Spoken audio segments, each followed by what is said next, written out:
Grossi Posse Packer Nation, welcome to another episode of Packcast, the podcast where you don't have to be a Packers fan, but it sure does help. I'm your host, Tom Grossi. Thank you so much for joining us, and boy, oh boy, we're getting to that time of the year where there's nothing to do. There's no football. Every NFL article is about, like, somebody's cat, or how Tom Brady is drowning himself in $20,000 champagne in his $50,000 tub in his $50 million home.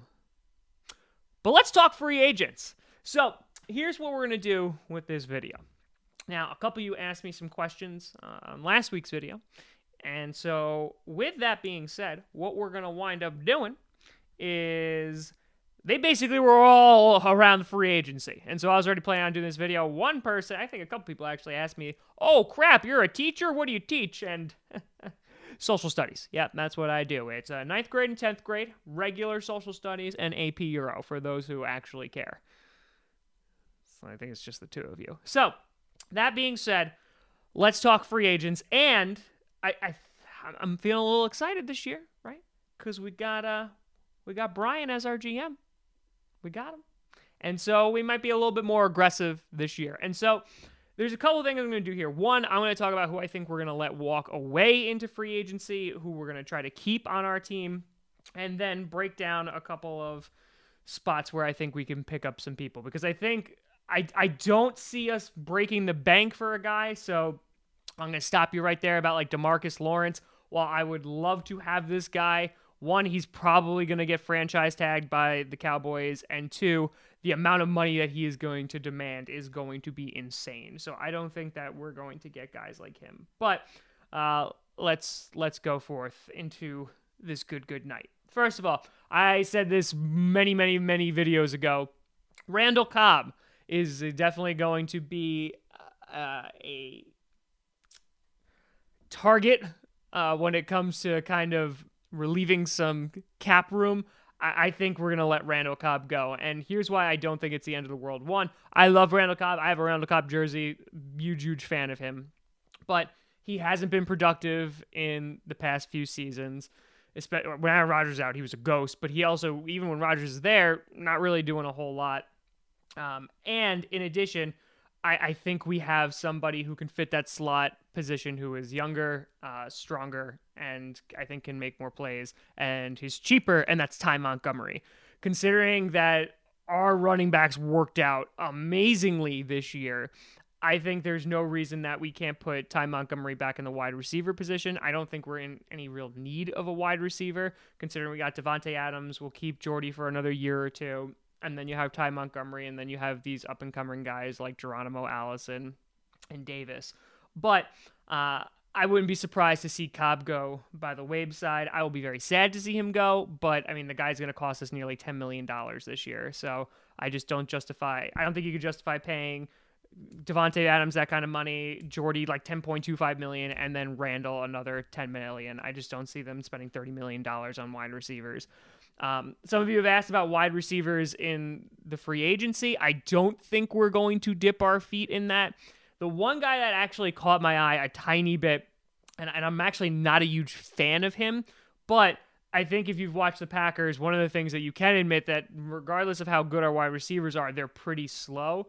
And so there might be like some super bargain deals if John Brown from the Cardinals, like the guy is injury plagued, he doesn't make a ton of plays, but he is very fast. He can spread the field.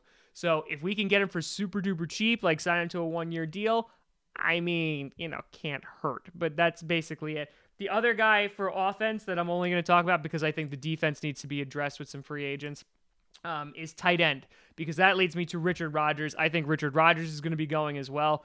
The guy is just not a real great playmaker. Of course he had, and I will never forget his amazing Hail Mary catch in Detroit. But other than that, I mean, the guy is slow. He doesn't have the greatest hands. And I think the Packers' problem with tight end is going to continue in that, we had Jared Cook, but he had his up and downs. Of course, he had that amazing play against the Cowboys. And then he's gone on and had a great season with the Raiders last year. But I just don't see us bringing him back. And then, of course, we have the debacle That was our tight end situation this year. And so that being said, I think Richard Rodgers go. The guy that I see maybe we take a look at is Tyler Eifert, but that's a big risk. I think you have to get him for super duper cheap because the guy, when he's on the field, is pretty good, but he's never on the field. I think he's had 1 or 2 seasons where he's played over 10 games because the guy's just never there. So, I mean, he could be a target, but again, he would just have to be super duper cheap, super duper bargain bin. But there's 4 positions that I want to highlight, and that is defensive end, cornerback, safety, and linebacker, where I think the Packers can get. I'll have like some of my like hopes and dreams and aspirations of guys we get that are going to cost a lot of money, and then maybe some bargain picks. So with defensive end, I already ruled out DeMarcus Lawrence just because I don't think he's going to even get to free agency. And by the way, don't even start talking about running backs, guys. We have like 3 of them, right? So we're not bringing Le'Veon Bell in. I'm just gonna kill you right there. But with defensive ends, the guy that I'm actually looking at, he's turning 29. We know him real well, and that is Ziggy Ansah from the Lions. It's going to be very interesting to see what the market is for him. He had 12 sacks this year, but 6 of them came in his last 2 games. He's kind of like a hot, cold player, but, I mean, the guy is 29, so he's not particularly old. I think if the price is right, maybe we actually have someone from the NFC North come to the Packers rather than every other team from the NFC North just poaching on our players. Yeah, looking at all you guys. So maybe we get Ziggy Ansah in that. I was also thinking about the guy, what's his name? Alex Okafor from the Saints. He's 27. He's defensive end. He's kind of, again, like middle of the road. He shows flashes of being really, really good, but he also needs like a lot of growth. I wouldn't be surprised if the Packers took a look at him just to kind of see, again, kind of bargain bin, because I feel like that's where we're going to go. And I feel like that's what makes a successful free agency. If you can get a guy that can play 3 downs and, he's not amazing, but obviously you want amazing, but he's just above average, but you pay him like a low salary, it's a win-win. So the other ones I want to look at is cornerback. There's 3 guys, and of course, let's just kind of get this name out of the way. Malcolm Butler, who his name keeps on popping up in my comments section.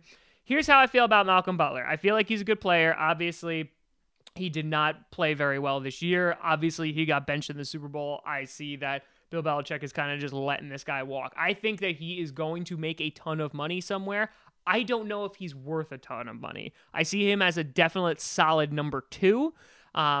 And I think we need help in cornerback. I just don't know if the price tag is going to justify that. And considering we're pretty high up in the draft, I wouldn't be surprised if the Packers go cornerback there. But Malcolm Butler is always a chance, but he's not even the guy that I would want. The guy that I would love to have is Trumaine Johnson from the Rams.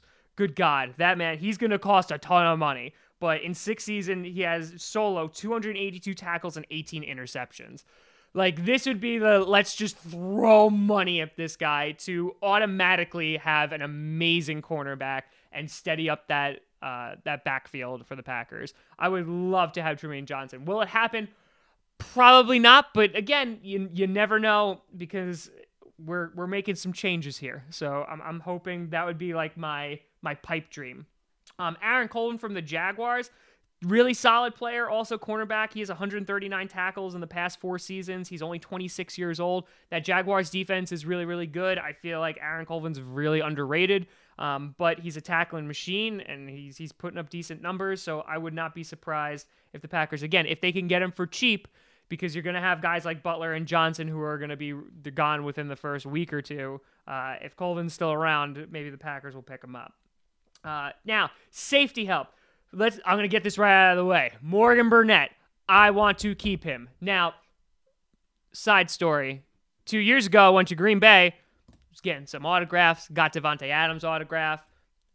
Morgan Burnett comes. Oh my God, I'm so excited.